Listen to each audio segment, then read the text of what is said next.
like it to be worth it. Yeah. I love it. Yeah. Should we start over then, or? No, we're recording, and we can Yeah, put a note that on the other items that we missed in the content. Just for the purpose of recording, we started recording late today. The minutes were approved unanimously with a couple of minor amendments. And we recorded middle through a speech that I will not repeat about conventions, which we will get to later in the conference. My main point was that while some organizations have gone virtual, many others have not. And so that is something we will be discussing and taking seriously. Membership safety is super important to all of us, obviously. And we will have a good convention regardless of how it is held. We will be discussing that later. We have a call for sessions open for our conference. I want to make sure to let everyone know early in the call for those listening and those here. Use hashtag SPJ21 when you're tweeting about it, and Google call for SPJ sessions, and please let us know about those ideas you have. Rebecca, as program committee chair, may want to talk about some of that later in the program. I also want to note 2 new additions to our website. The fellows section of our website is amazing now. Huge thanks to Sue Koppen-Katzif, Mike Riley, and Billy O'Keefe for designing a really sleek, cool site that lists all our fellows going back to 1948. It's the highest honor that we bestow as a society. Please go check that out. Those 3 did really, really amazing work. You can check it out at spj.org/a-fellows-ots.asp. Another new thing, just real quick, and there's Raphael, thank you for joining us. We have an LDF form that is now automated and super streamlined. If you want to request money from us for legal defense, and we all know that that's a huge need, go to spj.org/ldfrequest.asp. I'll drop these 2 URLs in the chat function for those who want to use them, but I just wanted to call out on that case, Paul Fletcher, and again, tech guru Billy O'Keefe, for making that a really simpler, streamlined process. With that, let me just quickly talk about my president's report. It's there, you can read it. As I've said for a while, as I've put this committee together with the input of others, these committees, this is a collaborative process working with staff. We have 3 groups. The nominations committee, and Patty can talk about that a little later in the program, is off to a really fast start. And then we also have 2 new task force, one focused on elections, and John Schertzer has agreed to be the staff liaison to look at how we can improve our elections to make sure that it is a diverse and competitive candidate pool. A great group of names on there you can see on that report. And also we have another task force that Bei Ling is going to chair that will be focused on activating student chapters. And I'm really excited about that as well. And so with that, I want to keep it brief in the interest of time. I will pass the buck to John, and I would just ask that in addition to your report, John, I know members are asking what the status of Impexium is in our database. So if you could spend a couple minutes talking about that in your report, I'd appreciate it. And the mic is yours. Yep, thanks, Matt. Hello, everybody. Great to see so many people show up for the meeting today, and hope all is well where you are. I submitted a written report to the board. It's in the board materials that everyone can see. So I won't focus as much on that because there's a lot of stuff in it. We are just super busy right now, but in a good way. So if you have been reading Leads, your SPJ email newsletter, if you read my report, and board members, if you read my weekly report, you see that we just keep, we're keeping very busy with programs and deadlines and so on and so forth. So don't want to rehash a lot of those things. Do want to mention a couple of quick things. First, we are, courtesy of Jennifer and Billy, going to be posting early next week a list of safety resources for journalists as in preparation for the busy week that's coming up. We've tried to approach that through that, as well as Matt had a nice note to say in the Leads newsletter, and we're just trying to show support for all the journalists who are covering these stories and who will be, obviously in some interesting situations come this week if they are actively on the ground covering what's happening. The other thing to point out is I haven't, because of the turn of the year and holidays and such, did not report monthly membership numbers, but I went ahead and polled for you to know as of right today, sorry, I had it up. Here it is. Our membership numbers are 5,896, and that is trending 120 more than we were at this time last year. So we are pushing hard to get over that 6,000 mark through many efforts. And so, but I'd say our membership is pretty healthy right now, given we're all, where we stand as a journalism world these days. And in our future weekly update, it'll be maybe next week based on the calendar, you'll get a breakdown of that by the various categories. And then to Matt's question about Impexium, we continue to work with that program. That is it's going to be a process by which we, live and learn as we go along, trying to use it and implement it. We are this close to getting it to the point where we can have reports for leaders, and those would be reports for chapter leaders and regional leaders and such, easily able to access and use. And right now we're still just pushing hard for members to get on, log in, update their profiles, because the database is only good as the data in it. And we need our members. We created a vehicle that we think is simple for members to use, and we really want members to use it. But I'll take any specific questions you might have, as well as any questions about anything in my report. So with that, thanks for all that you do, and look forward to the rest of the meeting. Thanks, John. I see Lauren has a hand up, and then I'll go to Bailing. Thanks, Matt. John, I've got a question about one of the things in your report. You talk about bringing back the education for future leaders in the Future Leaders Academy, and that's really wonderful. I'm glad to see that that's coming back. When we had scripts, one of the things that made it so wonderful and accessible is that it was at no cost to participants. And so I was wondering if we have grants or we have funding for people who would be participating in that, because typically we'll have the chapter presidents who are attending the national convention, and there's not necessarily money to pay for the future leaders to go as well. Yeah, so let me get you some more details about that, Lauren. Off the top of my head, we did get funding from the SPJ Foundation to implement that program. I just can't remember if that funding also paid for travel expenses. My guess is that it did, but I don't want to, I want to research that further. And if it doesn't, then we will actively seek for ways to cover the cost of attendees to travel, whether that be through other funding sources. We're going to be tying it into convention this year simply because of the pandemic and not knowing, so we're just trying to latch things that we want to be in person to the one thing we think is still going to be in person. So that could,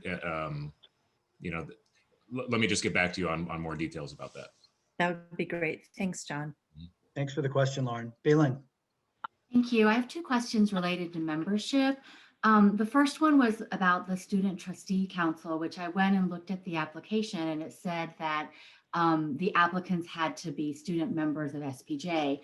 So I sent it to some students to encourage them to apply, and I offered to pay for their membership personally if they weren't already members. And now I'm wondering if maybe I should not have done that, because I'm wondering if being a member is a prerequisite, or if we really just wanted to have that trustee council be as broad as possible. And so if someone who's not currently a student member but becomes selected could get their membership after the fact. So it's a twofold question, I guess, for that. And then I have a different question about membership in general, which is I can't remember if we ask for demographic information when people put in their membership form, and I was wondering about that.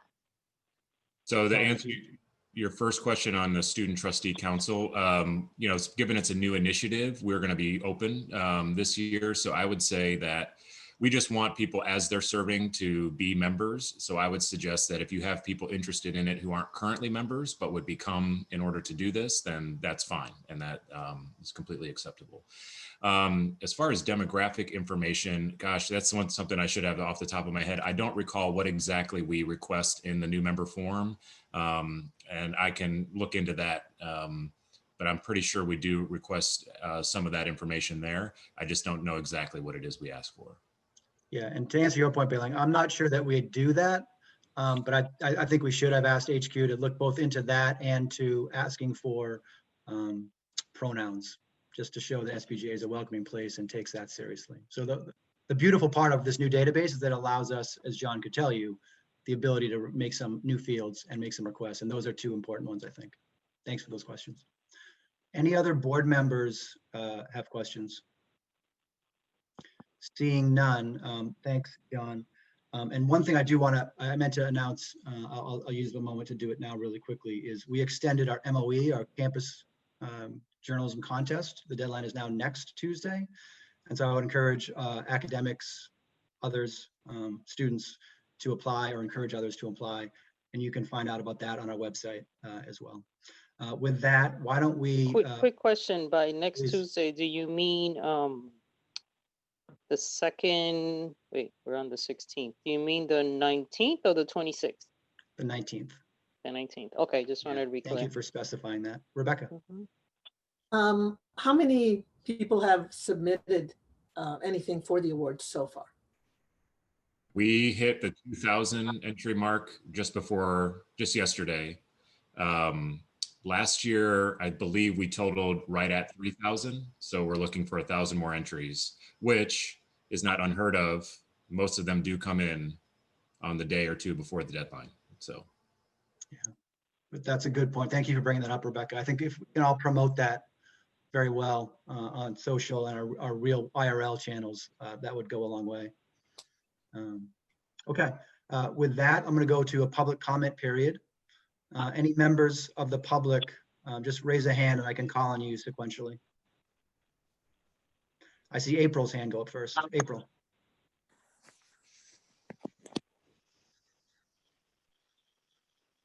And sorry, I did not intend to raise my hand, so No, sorry. I'm if I sorry. did that. April Ulrich, not you, April. Okay, thanks. Thank you for clarifying though.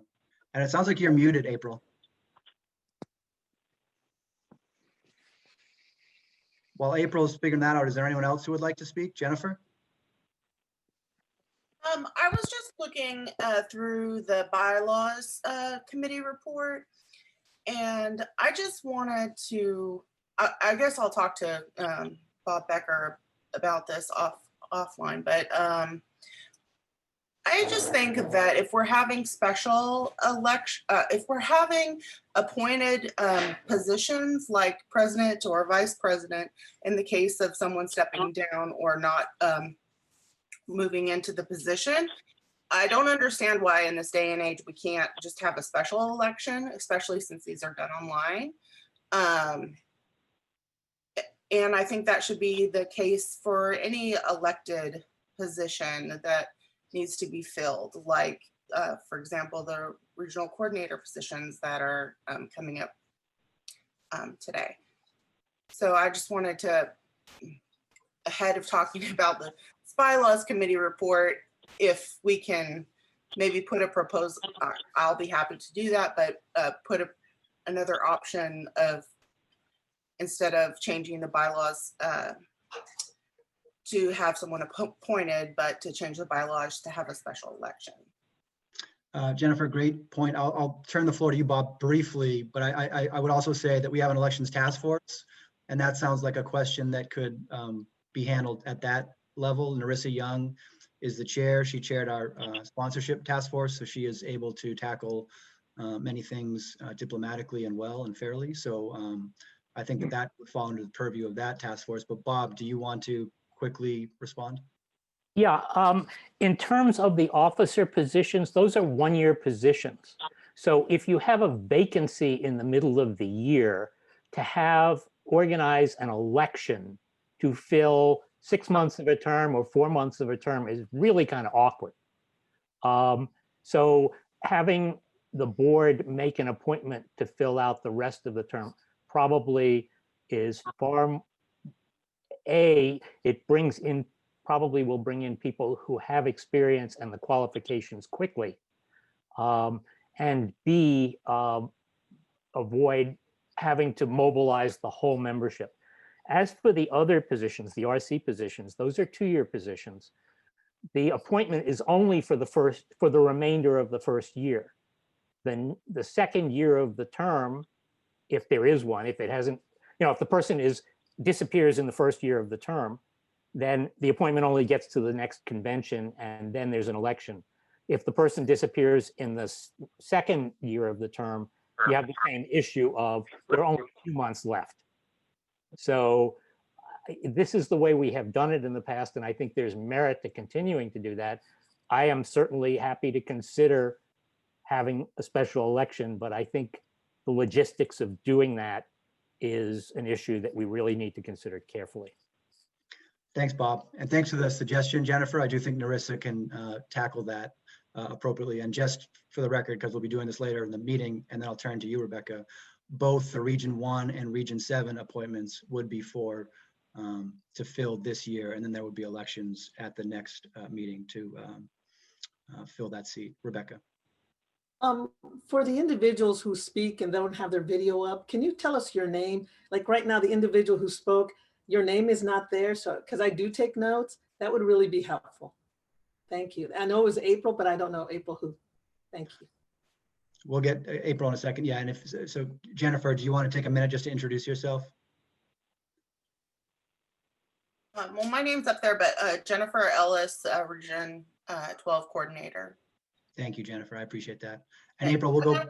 And I'll mention one other thing is that while I do trust the board to make good decisions, part of also asking for special elections in these cases are like the regional coordinators are elected positions, but today the board will be in executive session to discuss who will be taking that position, when generally that is a open discussion, but now it's going to be confidential, so we wouldn't even know who is up for discussion. So that's another reason why I would suggest a special election in these cases. Thanks for that point, but I would just make a point before we move on to April. That my understanding is this is how we've always done it. We've always met in closed session to make these discussions, and it's partly out of fairness to those involved, so that we make an announcement on who gets the position, but don't announce who didn't get it, because this is an appointment. Rebecca. I think Jennifer makes some good points. I mean, you know, I understand, Matt, that, you know, how we've done it. There's a lot of things that we have done in the past that we currently are changing for the better of our organization. And I also heard what Bob had to say. You know, I mean, there's only 6 months left. But I think if the membership would like a special election, that I think we are keen to listen to them. I know, you know, sometimes we're set in our ways and we do go like, this is how we used to do it. But imagine if we stayed in that area of, well, this is how we've done it before, there wouldn't be change today. And so I think it's something that, you know, we should take into consideration. I appreciate, Jennifer, that you brought it up. Thank you. Yeah, thank you. And to be clear, I said that Narissa would take this under advisement. So let me go to Lauren and then move on. Thanks. I also wanted to say something about the special election idea, because I think that it has some merit. I'd like to find out what the cost is for an election, and if there's a difference, if it's just in a region because it's fewer members versus what it is nationally, and how that could impact the budget. And then also, is there a cutoff? If it's 2 months before convention, would you do an appointment versus an election? Or are you still going to spend the money if it's a financial thing? So I think that gathering some more information, getting some facts will really help us make an informed decision. But thank you for bringing it up, Jennifer. Yeah, I agree. Let's move, Rebecca. I just want to follow up with what Lauren said. Yeah, that's true. We should take into consideration any financial area, but I don't want to assume, but I think with everything we do on the web, whether it's, you know, just here's a click, here's who's the people that are running, I think it should be cost effective. Thank you. Thanks, you guys. And Jennifer, thanks again for bringing that up. I appreciate you speaking up. And April, now we will turn to you. And if you could just start by introducing yourself, that'd be great. Yeah, can you hear me now? We can, yep. Great, okay. Well, my name's April Ehrlich. The spelling is up on my screen, and I'm the president of the Greater Oregon Pro Chapter. I'm here with Ashley Haruko, who's the president of the Western Washington Board. And we're both here to request that National SPJ consider creating a formal process wherein people can raise concerns about problematic SPJ members, or at least creating a bylaw that outlines what behavior could lead to someone having their membership revoked. We were recently made aware that Andy No has a membership through SPJ. If you're not familiar with him, he's a conservative media personality who calls himself a professional journalist, but he regularly acts unethically, including stealing other journalists' content, reportedly colluding with violent right-wing groups, and promoting conspiracy theories that incite violence. That No can call himself a member of the Society of Professional Journalists is reckless. It invalidates the organization's integrity, and it's an insult to the journalists across our country who work tirelessly to keep the public informed. We don't support a system that decides who does and doesn't get to be a journalist, but we think that SPJ as a professional organization has the right to maintain its credibility. With that, we're calling on SPJ to take meaningful action to address concerns about members who repeatedly violate SPJ's code of ethics. These actions could include creating a formal process in which people can raise concerns about ethics violations, or creating a bylaw that outlines what actions could lead to someone having their membership revoked. And that's all I have. Thank you, April. And thank you for sending that letter to you and Ashley both. I did forward it to the board that day. It was Tuesday, January 12th, and we will be discussing it at a future moment when we can have kind of a deliberate, thoughtful discussion on it. Ashley, did you want to say anything too as the co-author? No, the letter pretty much covered how I feel about it and how the board members feel over in our chapter too. Okay. And again, board members, we'll have ample opportunity to discuss this at a later moment, but Rebecca, I see your hands up. Yes, I know we're going to talk about it privately, but I wanted to say this publicly. First of all, April and Ashley, I applaud you for bringing this forward. I think it's very important. I think that anybody who's listening to this conversation, please do your own research on this individual, which is very questionable. I appreciate that you guys brought it up. I think that not only an area where we can really scrutinize and look at a member, whether they are abusing the power of our name, the rights that we have, they're just unethical. Because, I have seen others, other than this individual, who have definitely, if I had the ability to boot them, I would do it today. So I applaud your chapters for bringing it forward. And I guarantee you, this is something I take very seriously. Thank you, ladies. Thank you, Rebecca. Any other, and we'll be in touch. We'll let you guys know when that discussion is being held. And I'd actually like you to be a part of that as the letter writer. So we'll definitely reach out to you guys. Thanks both to April and Ashley. Any other members of the public? Oh, Colin, I see his hand up. Hey all, it's Colin DeVries, president of Deadline Club in New York. I missed the executive director's report, so I don't know if this was discussed, but it's kind of a general question on the membership database and where we stand with that, and when it will be available for SPJ leaders to access their membership roles. He did go to that. John, if you want to just recap in 20 seconds, but the short version is that those reports to membership should be ready. And I think John used this term. Yeah, John, soon. I mean, it's we're pushing forward with it with Impexium to make sure that we get it all figured out. The lack of clean data heading into the system kind of slowed us down a bit, but we hope to get that done very soon. Yeah. Okay. Is there anything in writing on that I could look at, or is it? No, not for this meeting, Colin. Colin, I can reach out to you. We sent you the report when you requested it, and we can do that for anyone at this point until those are ready to go. So the report that I was given, it had limited data. It didn't have contact information for any of the members when they joined, when they're expiring, which I think is useful information for us as we try to prevent people from lapsing, and also engage new members when they join within the last month or so. And none of that data was included. So I would just request that that be included in any future reports. Also, emails would be really helpful. Thank you, Colin. Any other members of the public? Hazel? Yeah, I'll tag on to that if I may and ask whether it's possible to have the community groups also listed in the Impexium database so that we can have our sign up there. Yes, that is the plan. Yes, thank you. Thank you, Hazel. Yeah, I do think, as I've been going around, I've done about 24 of these meetings with chapter leaders in the last couple of months. This is one of the issues that keeps coming up, is the membership database was, charitably called a disaster for a while. And this new Impexium database should really help us do what Beiling talked about in terms of requesting data such as demographic data or pronouns and delivering reports to you unsolicited for your membership so you know and can reach out to them.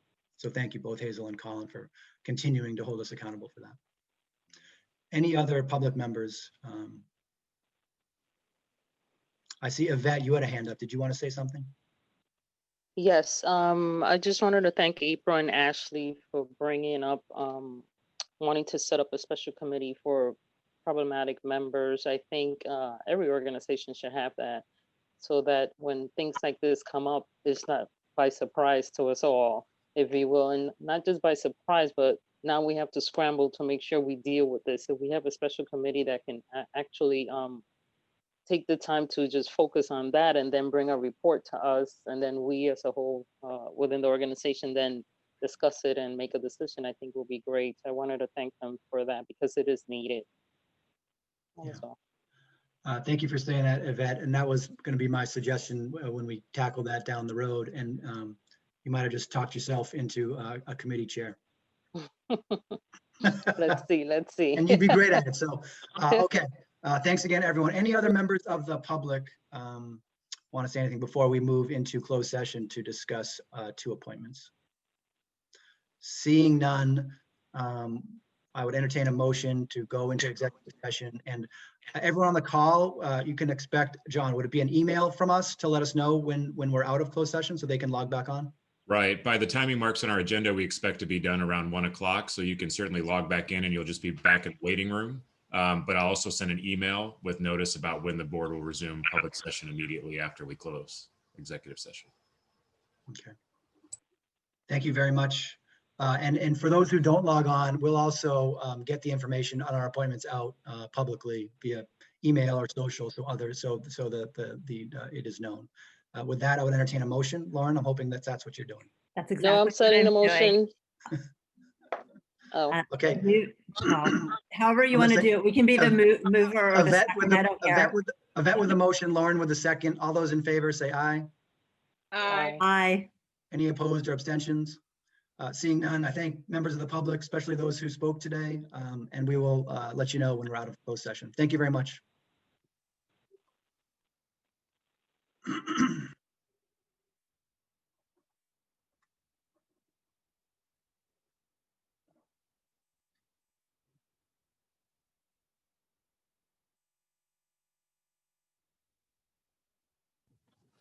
And it looks like that is everyone. Okay. Bob is still here. Do we need for close? Yeah, Bob, I'm not sure that we need you for this. Been...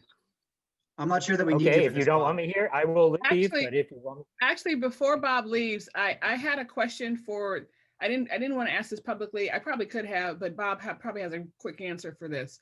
I'm working with Beiling in the student chapter task force, and there's a question of if we want to make any changes in how we request that students set up their chapter, or I guess you could also say this could be a local chapter thing. Do we have to have board approval?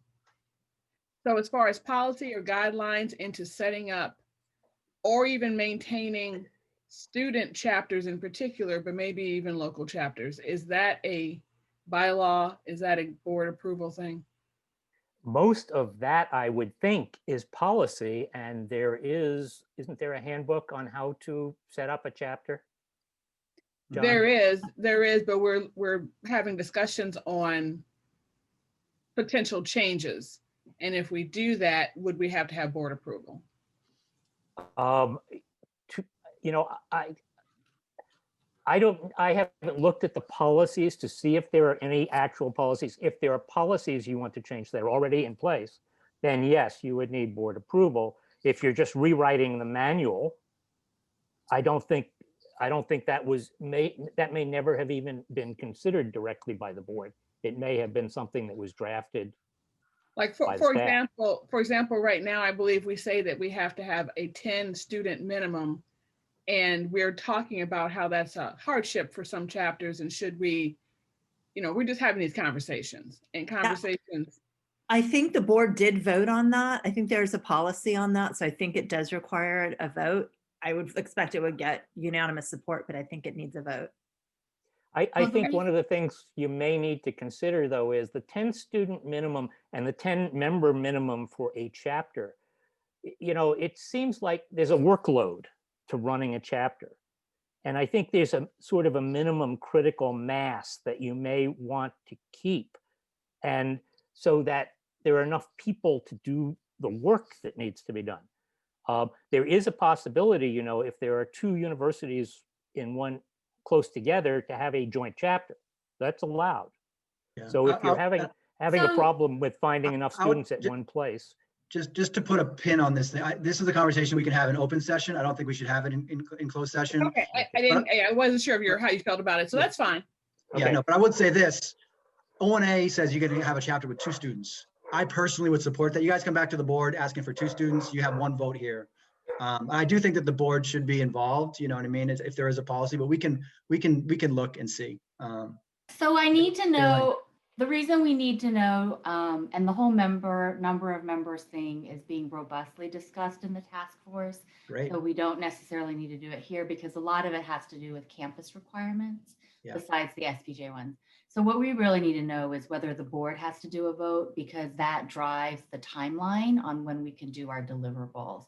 If our next meeting is April and we can't have new guidelines until April, then that delays everything by several months because of no one at a university is going to do anything. We can have another meeting and we could even try it digital. If it's unanimous, we could do it online. So I would proceed on your timetable.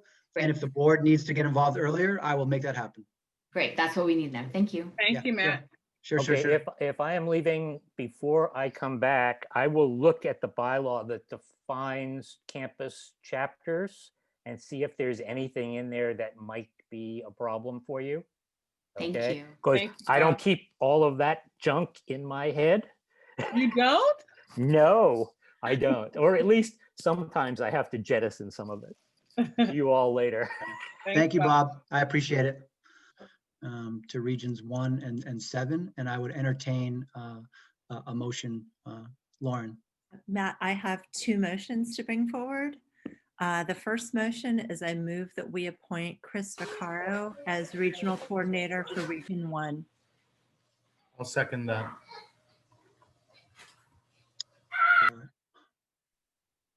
All those in favor, please signify by saying aye. Aye. Aye. Aye. Any opposed or abstentions? I'm abstaining, Matt. Let the record reflect that Claire Regan is abstaining I'm abstaining.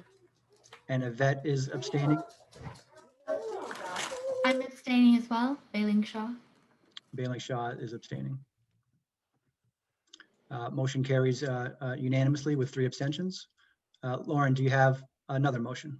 Yes, I move that we appoint Nancy Mayfield as Regional Coordinator for Region 7. And I will second that as well. Thank you, Raphael. All those in favor, please signify by saying aye. Aye. Aye. Aye. Any opposed or abstentions? Seeing none, that motion carries unanimously. A warm welcome to our 2 new RCs, Chris Vaccaro and Nancy Mayfield, and a hearty thank you to others who had applied, and we hope you stay active in SPJ, and we'll be reaching out to you. And with that, if we can move on to our next agenda item.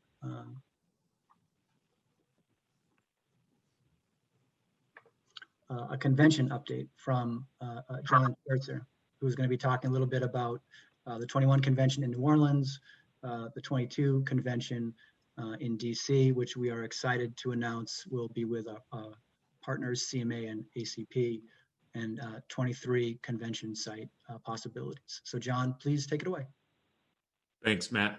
So there's a memo in your board materials that sort of describes much of what I will address here. The first thing to say is on 2021's convention, which is set for September in New Orleans, is I'll be attending a site visit in 2 weeks' time with Karen Sneath, our Director of Education, and our director or our events coordinator, Katie Riggs, and we will do a lot of exploring there to make sure that we have that facility and the city mapped out for our activities.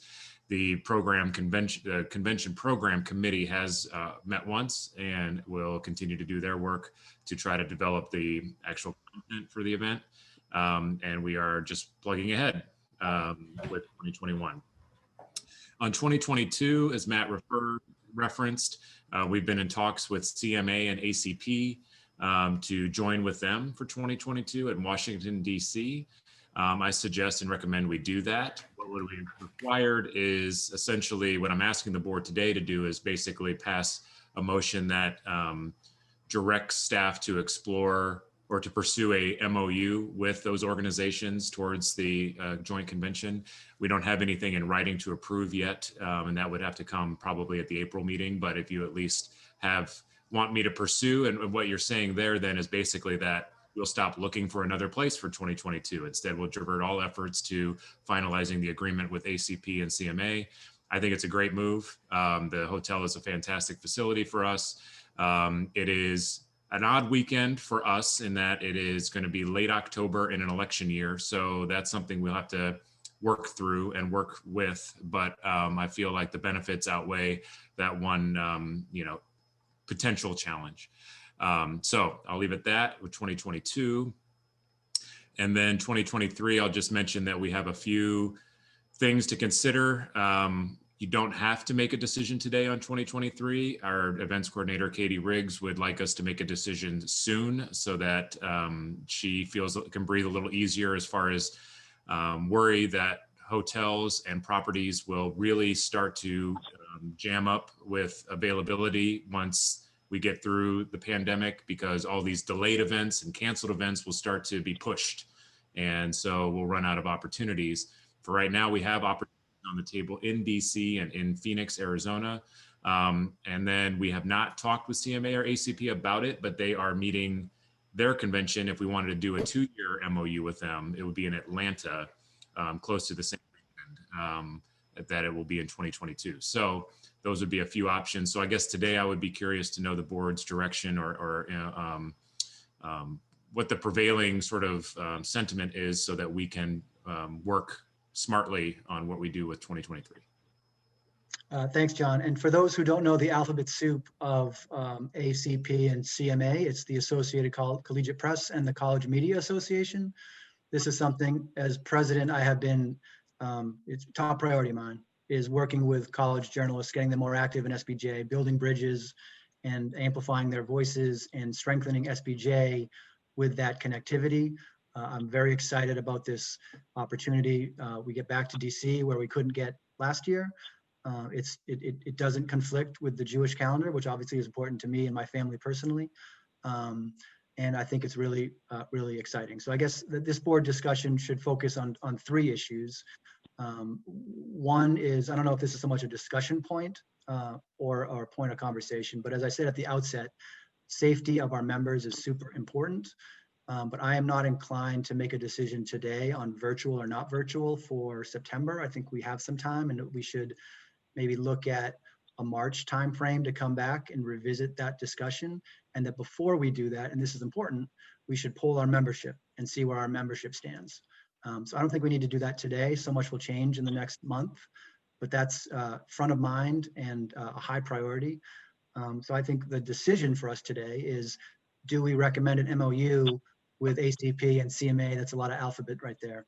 I wholeheartedly support it, and I would encourage you to ask any questions you have and have a robust discussion about it, but that we ultimately decide to move forward because it really is exciting. And I think that possibility then gives us a question about the following year, about 23. Let me see if I'm getting my years right. Because maybe we go back with them, they're in Atlanta, or maybe we go to Phoenix, which we discussed last time, and I'm glad to see Tim on the call from the Valley of the Sun chapter. Thanks, Tim, for joining us. And I don't know that we can make that decision today. I understand that staff wants to have a go, no go on where to go. It seems to me that Atlanta or Phoenix should be our decision for reasons we discussed last time, and I'm happy to discuss and see where the board would like. And so with that as a overset, I see Bei Ling and then Lauren's hands up. So why don't we go in that order? Thank you, Matt. You actually answered my original question, which was at what point do we think we want to have a discussion about 2021 being virtual or not? And I'm fine with the March timeframe. I agree there's so much going on and so much that's unknown. I'm wondering if you wanted to send anything to the membership at large, just to kind of let people know approximately when we might be able to give people a decision. Just because there's been some other organizations that recently announced they're going virtual, so our members might be wondering. I think that's a great idea. And John, I would ask that we actually do that in the next leads, that we say this is front of mind, that we're in touch with other journalism orgs. Thank you, Bei Ling. I think that's an important point to let our members know. I'm sorry, Lauren. Thanks, Matt. I agree with all of the points that you made. And as much as I have pushed for a number of years for us to go to Phoenix for convention, I really like the idea of a 2-year MOU with CMA and ACP. Back when we started our partnership with RTDNA, we did it for 2 years. And I think it would give us a real opportunity to see how we do together and how successful the partnership can be. I also think it gives us an opportunity to continue our networking and discussions with other journalism organizations, because I know as a board, we've discussed that before, because I think that we are stronger together than as an individual organization putting on a convention. And then hopefully maybe all of us or with other journalism groups in 24, we can go to Phoenix. John, a question for you, from one from the chat and then the other based on what Lauren said. Does March to make a decision on this conference, virtual or no-go, is that possible? And cancellation might come with penalties attached to our contract. That's obviously a contract that we shouldn't be discussing in open session. But the question from past President Patty Newberry is, what will it cost us to cancel in NOLA this fall? So given that that's a contract and it might be an executive session discussion, what can you let people know on that front? Well, it's a signed contract, so I don't think it can't be shared that if we were to walk away from the contract, I'd have to get the exact number, but it's north of $100,000. So we would just forfeit. And that number will grow slightly after March 1 because there's like windows by which you can cancel, but I don't know if it will grow to the extent that, it would force our hand to go earlier than that. But let me let you know that right after we conclude this meeting. And now, of course, our posture as a staff would be, if we don't go to New Orleans in person, is we wouldn't just walk away from the contract. We'd talk to New Orleans and we would try to give them other business in other years or try to negotiate some sort of agreement. So, but that's a risk, right? That they could, if they don't have any prevailing reason to say, okay, you're right, you shouldn't come, they're going to hold us to it, especially because that industry has been decimated. So that's a good point. And I guess I would ask, if we're going to be meeting in the late winter, early spring to discuss a go, no go on virtual, can you look before we decide on that date at the contract and see when the next escalator clause is so that our meeting precedes that date? And then there's also a question from Colin DeVries, a good one, that New Orleans canceled Mardi Gras. Can we be looking and seeing what is even permissible given the government regulations in place, and that might help us in negotiations as well. I'm sure you're well aware of. And that's something we can talk with the people when we're on the ground there at the site visit. But right now, according to our events coordinator, most events that are scheduled in late August to September, notwithstanding the few we know about from our peer organizations, are going. And so, in the industry. So the industry kind of takes a look at the whole ball of wax, and what they're seeing is that events late summer into fall are still on for the most part. So we wouldn't necessarily be in any company right now to say that we can't do it. So that's why waiting a little bit longer would, if we do decide that's the route to go, would help our position. Yeah. Given that, any board members have questions, Rebecca? You're muted, Rebecca. Thank you, everyone. I'm not really sure if we should wait till March. I'm not really sure why we will wait till March when all these organizations have already, and one of the largest, NEBJ. I mean, those guys, they have a great a convention, they make a lot of money from it, and they already made that decision. I'm not really sure why we're waiting. Do we think there's going to be a cure to the pandemic by March? And as John just stated, the longer we wait, the penalty could be a little bit higher. Also to John, I was wondering, didn't these people, that you're negotiating with, and by the way, I feel uncomfortable that you're going to New Orleans and flying in a plane, especially, because COVID is so fluid. So, be careful. But, I'm wondering if these hotels are not, negotiating something. I know that NHJ, when they were talking to their hotel, they're thinking of, hey, we're not going this year, but we'll go to Miami next year. Was that option brought up? That's something that, we need to look into.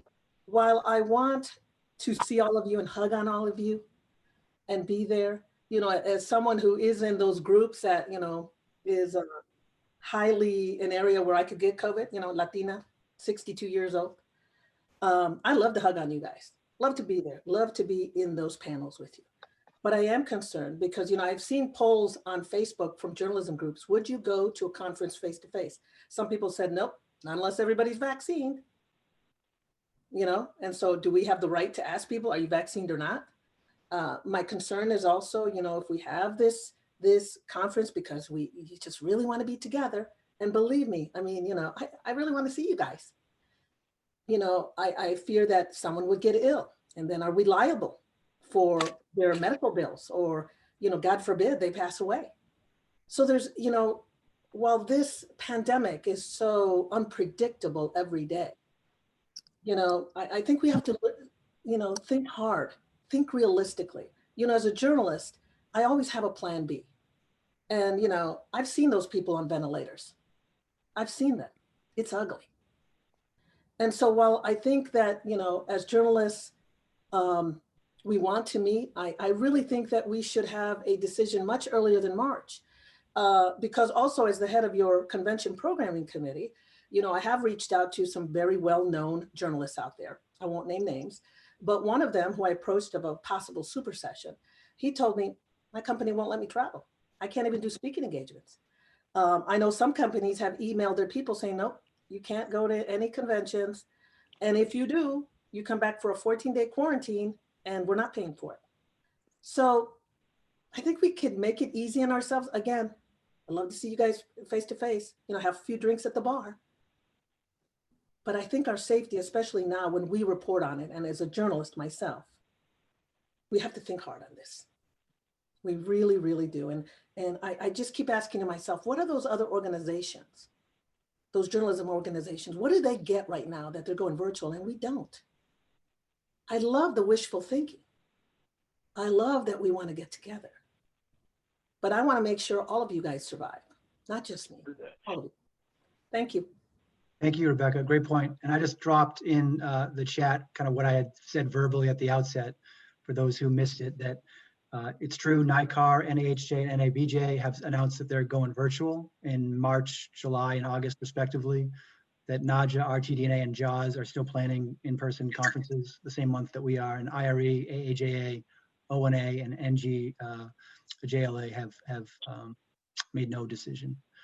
So I heard that, excuse me, I did hear somebody on AAJA that they're leaning towards virtual. I sent that in an email. Yeah, no, thank you.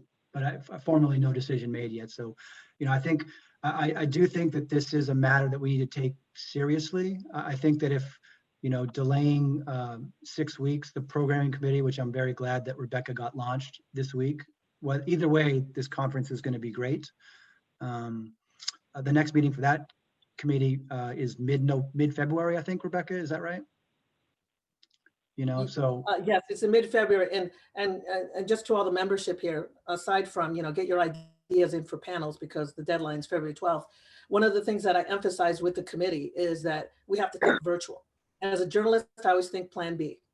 And if tomorrow we decide we're going to go virtual, at least, I want to let them know, the panelists or anybody invited, that we could go possibly virtual, but it would make it easier if I could already say we're virtual or we're going to be face-to-face in planning these committees. And I'm sure for anybody else who would like to suggest a panel. So that's another reason I would like a decision sooner than later. Yeah. Thank you. Well, we can discuss that as a board. Again, my thinking is that if John makes sure that we don't get hit with an escalator fee, that we have, that's a pretty good window, that 6 weeks would allow us to poll our members and get a good response. And we could have a meeting late February, early March, that would still be 6 months before our conference, which we pivoted on a dime, as Patty Newberry can recall, in just a matter of months to put on a really successful virtual conference in short order last year. John, you had your hand up. Yeah, so the escalating date would be March 3rd, and it would escalate from I believe it would escalate $10,000, a sizable, from one sizable amount to another sizable amount, but only $10,000 at that point, the cancellation. So, yeah, note too that we're already discussing with Katie that we can do a hybrid as well. So it doesn't have to be either or. So some people that wouldn't want to come would still be able to participate. There's plenty of technology and resources now to be able to provide that. So I do think, that obviously that polling would have to include sort of that option too. And I would also urge you to think about the fact that 100% SPJ members don't attend convention now.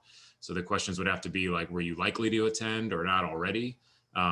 Because right now we only get a small percentage of our membership as it is that attend.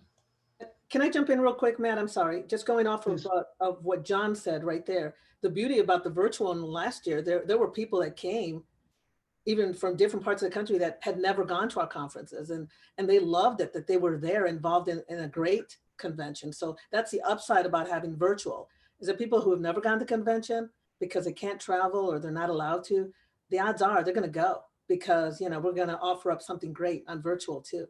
Thank you. Yeah. Thank you. Point.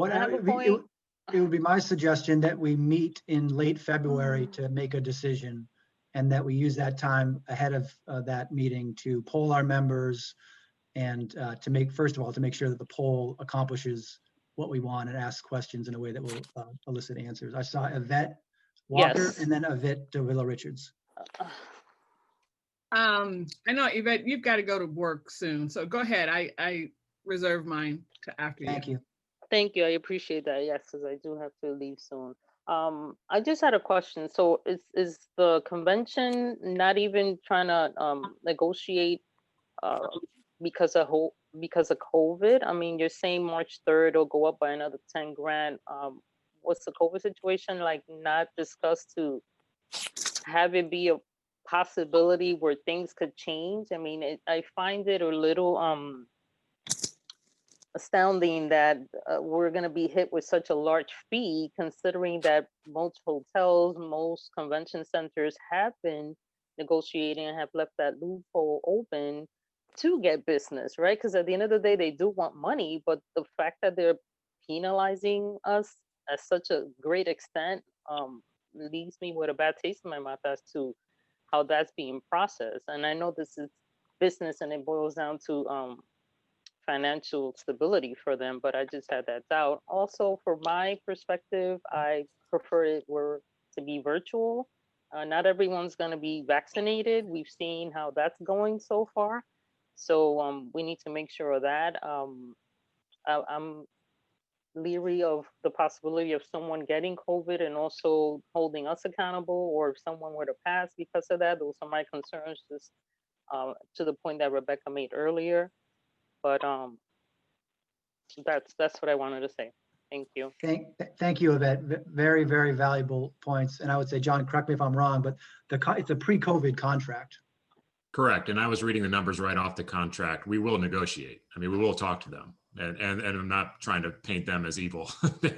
We'll have that conversation with them for sure. Yeah, that definitely should be, because I just find it really unfair to honestly be a bad business practice if they're trying to say, well, because we had this in place beforehand, everybody's negotiating now because they do want business. So it will behoove them to negotiate with us to still at least get something. Thank you. Yvette Walker. And goodbye to all. Take care. I'm leaving for work. Thank you, Yvette. In Yvette's absence, who's going to take the minutes? John, can you? Jennifer already is taking minutes. Oh, I'm sorry. Jennifer's on the call. Jennifer, thank you. I Disregard. can too. Yvette Walker. Hi. So to quote Colin, who in the chat uses the word intriguing, the hybrid model, it is intriguing. We did see a very successful virtual convention last year. When we're thinking about hybrid, a couple things come to mind. So I am definitely very, very careful and have some concerns about being, around a lot of people. And I understand that not everybody will be vaccinated. I also understand that it would be great if we could actually have it in person. So this idea of a hybrid model, are we thinking that we allow people to view the entire program online like we did last year, but that we would have, but people could also view that in person? And that's very different, because last year people didn't have to come to an event, that everybody zoomed in. And we also had some previously recorded videos, and the whole situation was very nice. This would be actually people on stage, and it's a different kind of thing as far as recording and shooting and streaming and things like that. So it's a different feel. And I'm wondering, how that's going to play. The other thing is, if we do decide to have it hybrid, does that mean that we want to socially distance? So does that mean we're trying to create programs with rooms where we're practicing social distancing? I'm just asking, is that what we're talking about when we're talking about a hybrid model? My answer would be, if social distancing is still a thing in September, of course, we'll do it that way. And we'll talk to the hotel about make sure there's arrangements for that. The other question on what hybrid looks like is a little premature, but your staff can figure it out for you. So we'll be able to make the answer there. Thank you for that question, Yvette. All important issues that we'll have to work out. Claire, you're next. Yeah, hi. I just, I find there are so many variables still at this point in the game, and I'm leaning toward virtual. I think that's the safest option. And I just want to point out that the decision, the sooner it's made, the better, because, I'm on the planning committee, and we have to start lining up speakers and programs, and the platform will matter, and speakers will delay their commitment or not give a commitment, and that will impact our overall program at the convention. So I'm going to suggest that we go virtual and that we announce it sooner than later. Any other board members want to weigh in? Lauren.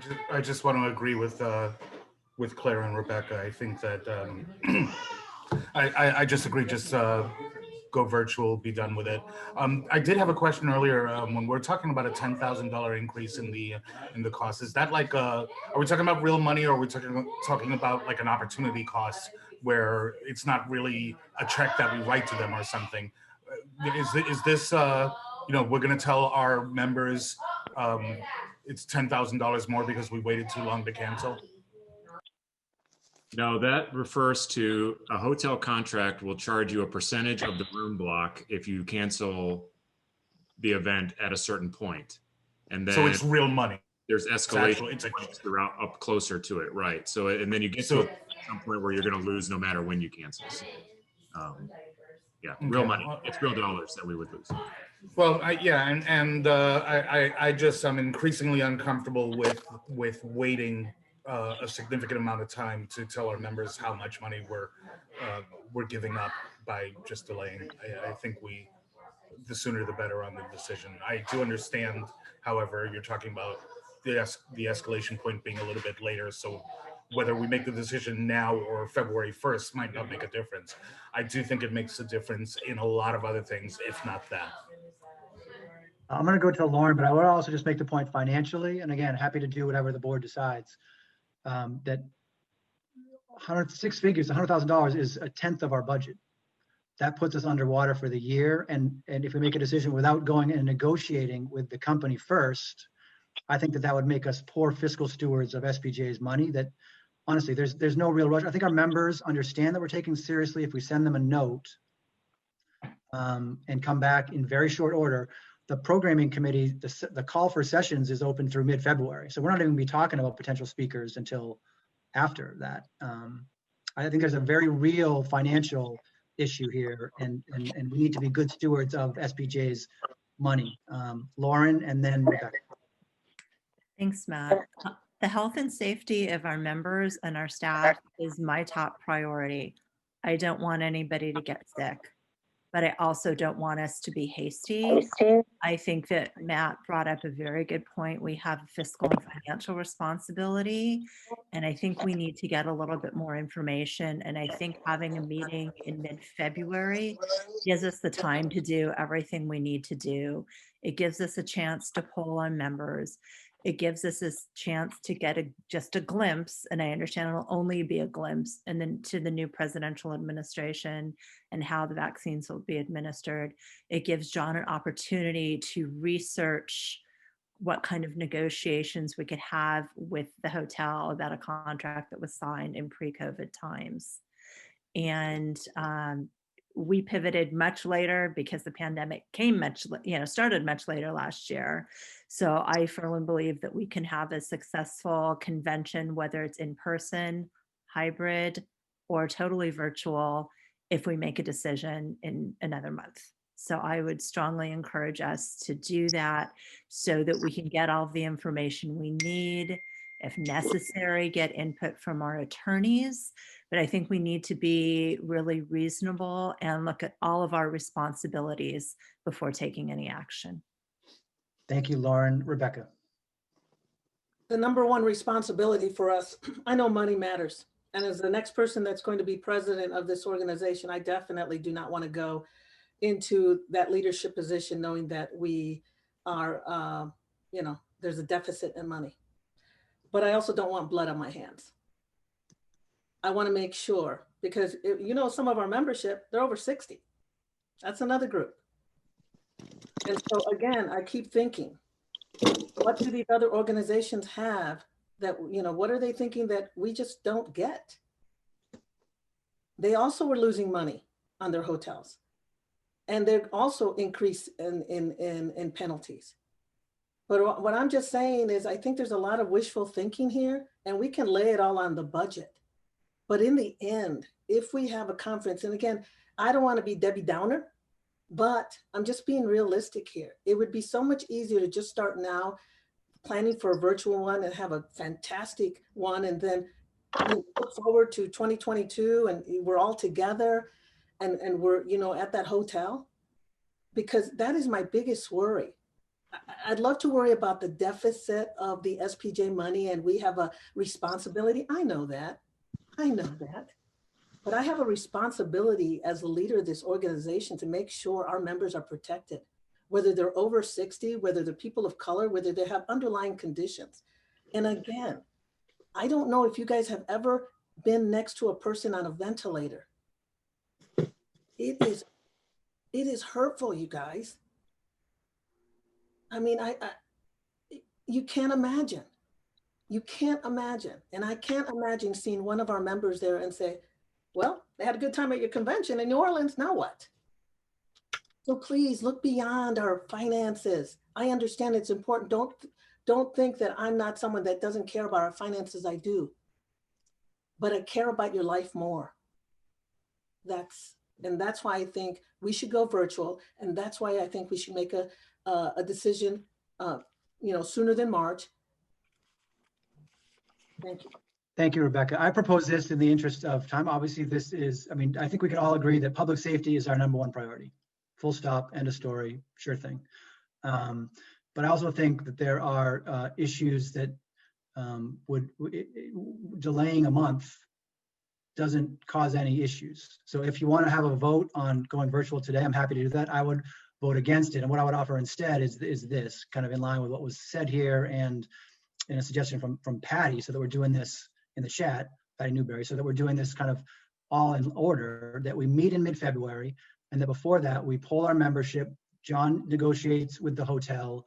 We bump the deadline for panel submissions to March, and then when we meet in mid-February and make a decision, then people will have a month to suggest panels. So there's really no harm. There's not going to be no blood on our hands. We are going to make this a thoughtful decision with the input of our membership in a way that doesn't delay anything. And in fact, it gives us more time to have more information, which I think we need on multiple fronts. That would be my suggestion. Any board members want to talk after John goes first? Can we just do a survey out there? I mean, and I thought, many of you know, I have a group on Facebook with 2,500 women, Latinas in journalism. I put it out there. Would you go to a convention face-to-face or virtual? Yes or no? It was just no, yes, no, no, no. And then there was like, unless everybody's vaccinated. Can we just put out a survey in the next few days and ask people yes or no? And if they want to give us a reason why, great. I mean, we don't need some, 10 questions. It's just yes or no. And if they want to say no, unless you're all vaccinated, then we take that in consideration.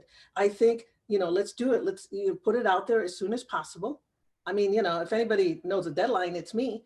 So, let's just put it out there, ask them, let's count it up and see what they think. I mean, we have this, we have the system with all our members and all their information. Let's just get it out there and ask them. And so this way, we can turn it fast and make this happen. I mean, I don't think we delay and make it some big long poll. I just say yes or no. That's it. Yeah, I think polling members is important. John. I just want to also echo Matt's comment that myself and your staff does not want to put people in danger, and I don't want that to be considered that we have any motivation like that. And we're all looking to make the best decision for the whole organization, which is why I don't think you have to make a decision today, and you can accomplish both things. You can look for the safety of the organization and you can be fiscal stewards of the organization. So I would recommend also that I didn't expect that we would make that decision today. So I didn't invite Katie Riggs, who was our events coordinator, who has a lot of industry knowledge that would be valuable. And I would encourage that we have another meeting, maybe where we include her and her insights as well, especially because she's very smart about the hybrid and the virtual activities as well. And so that's, I guess I would just add those things to it and add another point, but I've lost that thought. So. Thank you, John. Yeah, I would really suggest that, early next week, John, you send out a doodle poll to the board and we pick a Saturday in mid-February and we go with the board majority and meet again then. And that will give us time to do everything that we want to do, John.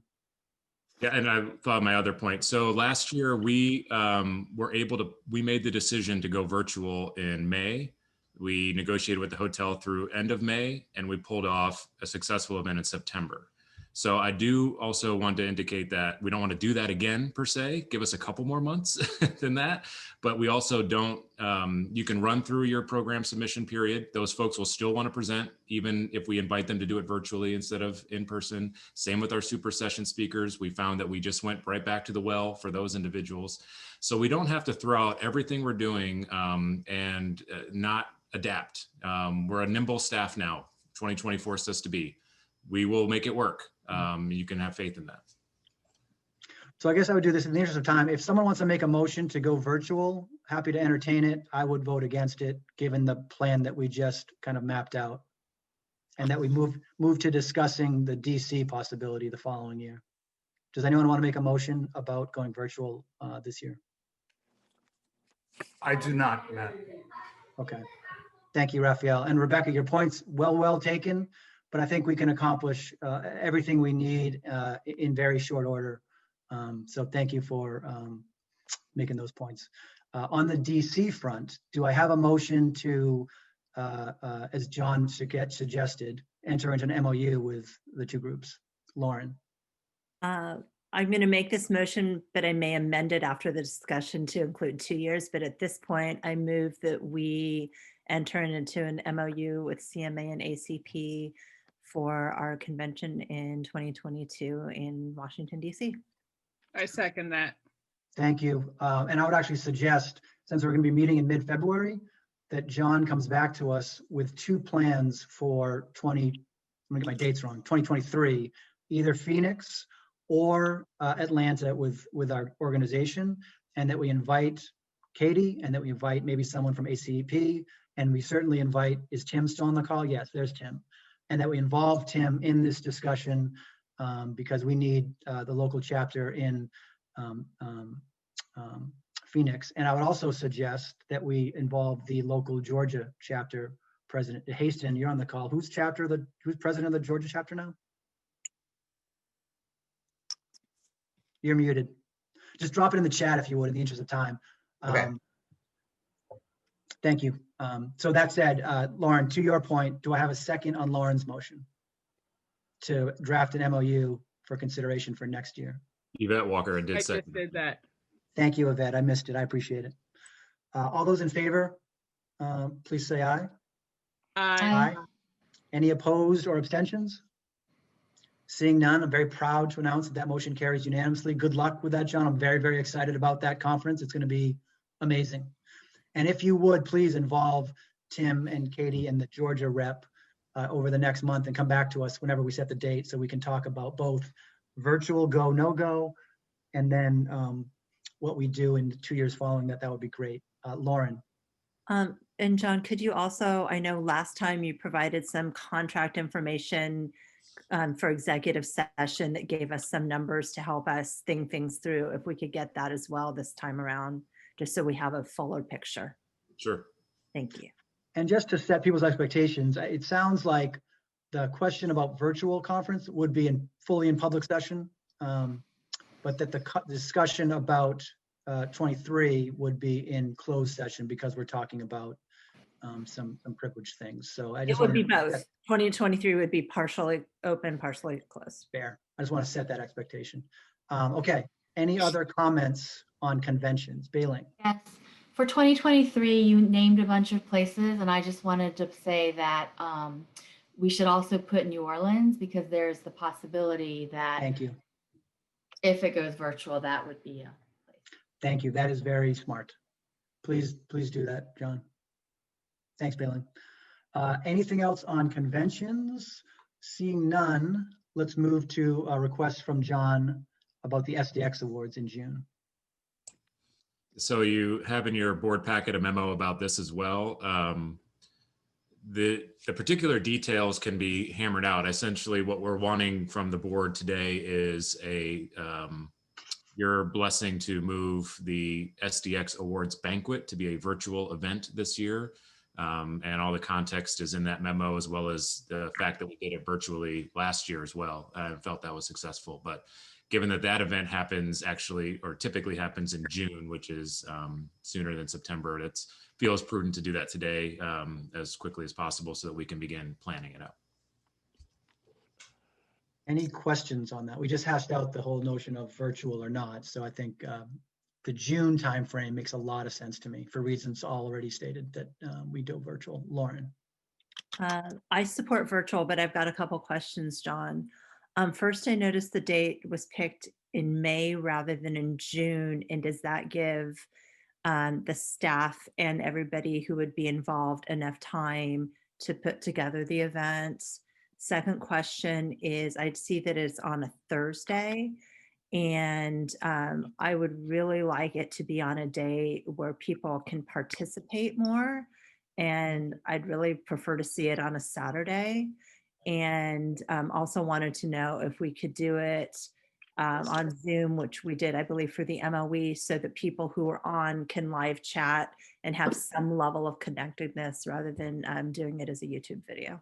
And just to be clear, the decision John's asking us today is just on virtual or not. The awards committee is going to be answering all those questions, Lauren, and there'll be ample opportunity to have those, that conversation. All the points you raise are good ones. Maybe I shouldn't have included a date because that was just sort of an idea from staff to have it just to show that we think it could happen sooner than late June, which is, you know, since these are 2020 awards, the sooner we can present them, the better, because it starts to get weird to present year previous awards halfway through the next year. So, but yeah, we can work out with the awards committee what they think would be the best date, time, location, or not location, but date and time. Thank you. Did that answer your question, Lauren? Yes, and I will reach out to the chair of the awards committee. Thank you. Rebecca. Well, as someone who saw the virtual awards meeting session or event last year, it was wonderful. I loved it. It was very inspiring. And John and all of you, you did a great job. I totally back it. You know, because I was able to be there. And yeah, it was very inspiring. So yes, I agree on the virtual thing. Thank you. Thank you, Rebecca. Any other board members want to talk before we move ahead? So refresh my memory, there was a motion from Lauren? Or there has been no motion? I move that the SDX awards be held virtually. Thank you. Do I have a second? I second it. Thank you, Rebecca. All those in favor of holding the SDX awards virtually, please say yes. Yes. Yes. Yes. Any opposed or abstentions? Seeing none, that motion carries 7-0. And the last item on our agenda today is committee and community reports. In the interest of time, I'm going to kind of highlight some of these things and then see if anyone wants to quickly say anything on behalf of their committee. I know we have some committee chairs here. I would just like to start by saying a special shout out to Danielle McLean, who is spending some time as the ethics chair working with that committee to explore an ethics week. Obviously, Ethics Week was a victim of the pandemic this year. We held SPJ Truth Day. It was not quite the same. So Danielle and others, including Rod Hicks, our new ex-journalist on call, who's now focused on ethics and diversity, are really going to be trying to plan a pretty great Ethics Week. I also want to give a shout out to the FOI committee chair, Haston Willis. They listened to Bei Ling and Rebecca at the last meeting and have changed the name of their lobbying program to Press the First, and are working on Sunshine Week, which is coming March 14th to 20th. So that is pretty soon. So that committee will be mapping out another great SPJ week. And then Bob Becker is on the call. There's a bylaws committee change that I'll just quickly run you through. It's in the report, but it would change some language to make it clear in certain election situations, and as a result would rename the president-elect to vice president, but take away none of that position's powers. And then I mentioned the nominations committee at the outset, but Patty Newberry is getting an early start to that this year, and working really hard with a great group of folks that she and I recruited to really make sure that this next year's elections are transparent, competitive, and a diverse candidate pool. So that was my brief overview. Does any committee member, committee chair, want to say something? Rebecca, as diversity chair, why don't you go first? First of all, I apologize for not handing in a report, but it's been a crazy time for a newswoman like myself. The Diversity and Inclusion Committee continues its Words of Wisdom video series, where we try to start conversations about topics that we should be talking in our newsrooms concerning people of various backgrounds. Also, we wait for the board to make a decision on whether it will be a virtual or a face-to-face conference, because we also have the Diversity Fellowship, and where we choose 6 people to come to the conference and not only be able to absorb the wonderful atmosphere of all the journalists, but they also get to meet journalists of diverse backgrounds who have had their successes and challenges in our business.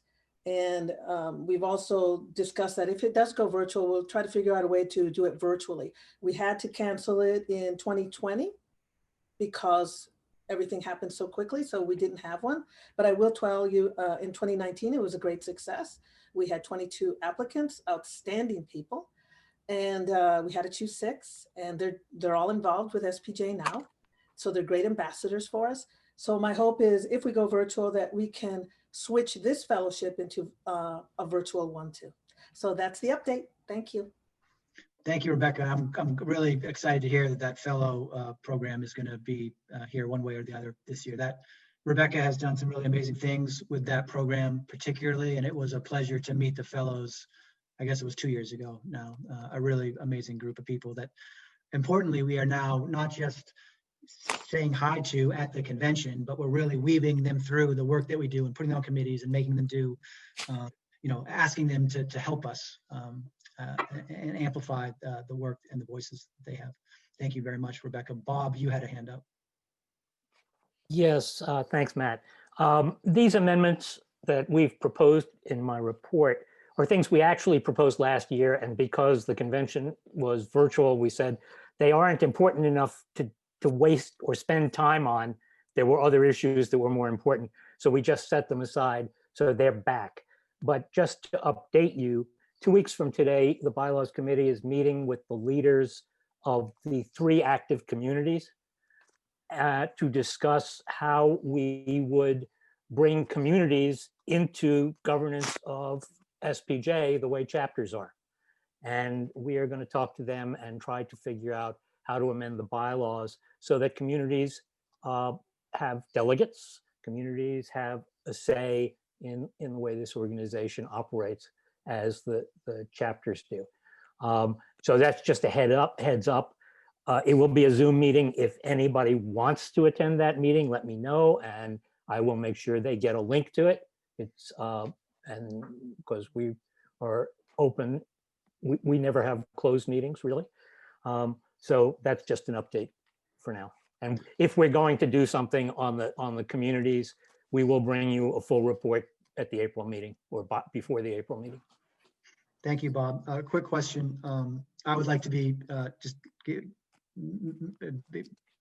have the possibility of attending that meeting if my schedule affords it. So if you could let me know when and where that is. Okay. And also just to answer the question that came up before about the student chapters, there is nothing in the bylaws that sets a minimum number for student chapters. However, every chapter has to have a president-elect and/or vice president, and at least a secretary treasurer. So as far as the bylaws are concerned, 3 people is the minimum size of any chapter. So that's about it. I looked at the campus chapter, how to start a campus chapter page on the website. I saw nothing really there about that, but I assume that all was part of a board policy, and the board would have to discuss that. Thank And you. a question for you, Bob. I was just going to ask, can you give us the names of the 3 communities? Because I think freelance and international are very well known.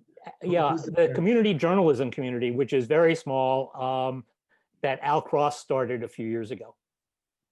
Okay. Thank you. Beiling, did you have a question? Yeah, I just wanted to repeat. So it was president, vice president, and secretary treasurer, correct? So we can take it back to the task force. Bob, you're muted.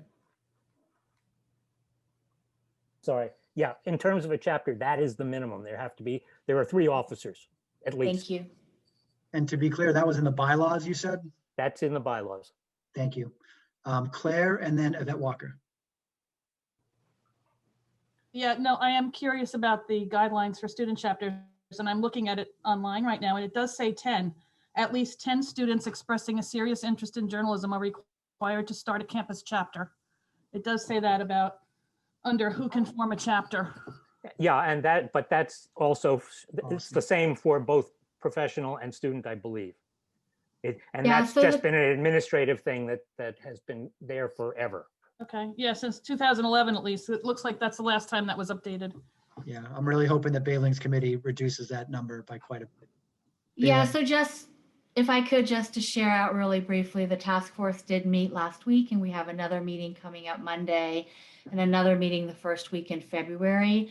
What we're finding is the importance of aligning SPJ chapter requirements with the campus requirements for the formation of student groups, right? And so where this will probably fall out is that SPJ won't stipulate any minimum number because that number varies depending on the college campus. So we're likely at this point to just say that you have to meet whatever the campus requirements are to be a student group on campus.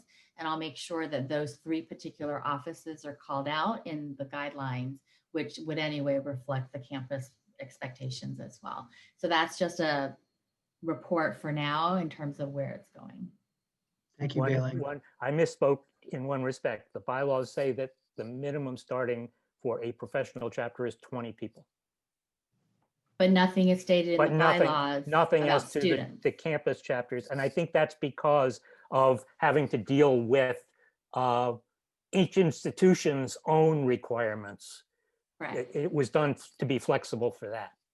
And I don't want to belabor the point, but there are many pro chapters in this country that don't have 20 members. I understand, but that's the starting point. I get You have to have a universe to start, and you may fall below it. Yvette Walker. Hi, on behalf of the Education Committee, there's not a report in right now, but we are meeting this week. We've had some updates to our committee members. We've had some people drop off, some people are getting involved in other areas of SPJ, and we've had some new people come on. So I think we're going to have a good committee. We are going to work closely actually with the task force.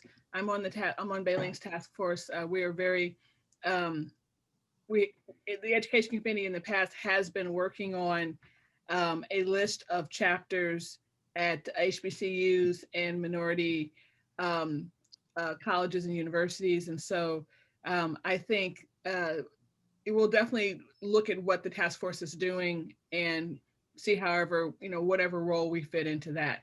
I'd also like to say that I've been getting quite a few, I shouldn't say quite a few, but some not only volunteers to be part of our Press for Education program, where we go into schools or actually on Zoom right now to talk to students, but also requests for that. So so people are still needing that. That need is still there. I think especially with COVID, we were finding that was a very good resource for teachers who were trying to get their curriculum together. And this isn't new, but I just put in the chat the playlist of webinars that we created last year so that teachers could use for their classrooms. I'd love to update this. So we'll talk about this more in the Education Committee, but just for this public session, I'd love to put the call out if anyone is interested in creating or working on a video on a particular subject. You'll see that it's broken down into subjects on that playlist. We'd love to update that video. We have a good range now, but clearly there still is a need, and there still is and there's requests to actually want to volunteer and talk to students. So so that I think is very positive. And again, we're meeting this week, so we'll have some more news out soon. Thank you, Yvette. That sounds like a great project. And I'm glad that the Journalism Education Committee and the task force are working hand in hand. That was one of the hopes and wishes that I had at the outset. So that's great to hear. I would add one other thing, Bailing, that has changed since last we spoke about this.